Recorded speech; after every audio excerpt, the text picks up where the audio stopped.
1122, King Road.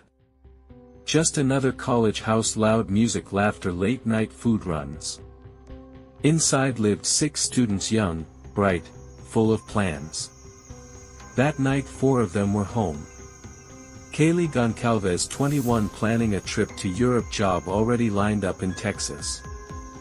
Madison Mogan, 21, her childhood best friend, her sister by soul.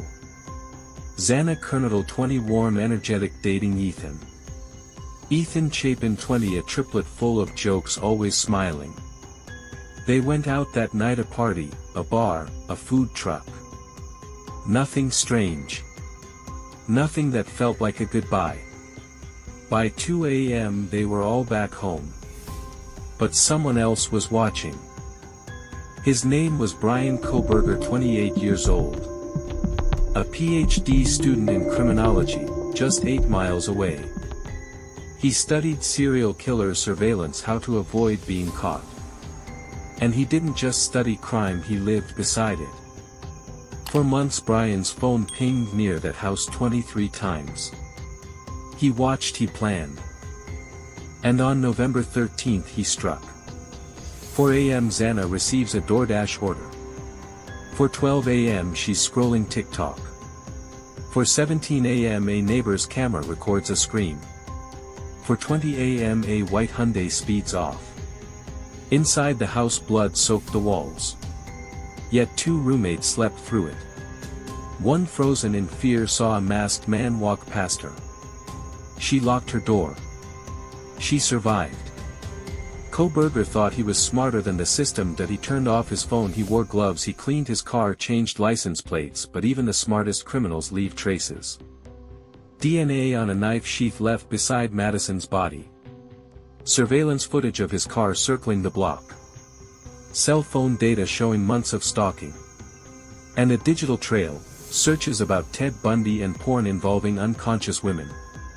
This wasn't random, this was obsession control. A fantasy brought to life.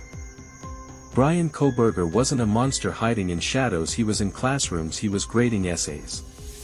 He even applied to an internship at the local police department, but underneath, experts described signs of autism spectrum disorder, OCD, and deep social dysfunction. He avoided eye contact. Was obsessed with cleanliness.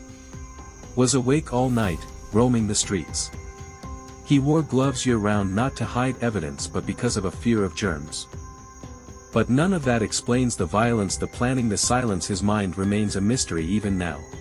On July 2, 2025, Brian Koberger stood before a judge. Did you commit these murders with intent and premeditation? Yes, he avoided the death penalty, instead he'll spend the rest of his life in prison. No appeals. No chance of release, but he never explained why. No apology, no motive, just silence. Moscow, Idaho, a town that hadn't seen a murder in years, will never be the same. Students fled, families grieved. Vigils lit up the campus, 4 young lives were stolen in the middle of the night, no warning. No mercy, a community once safe and calm now lives with shadows in every quiet moment. This wasn't just a crime. It was a wound, personal, permanent, painful. The trial may be over, but the question they remain. Why them? Why that night?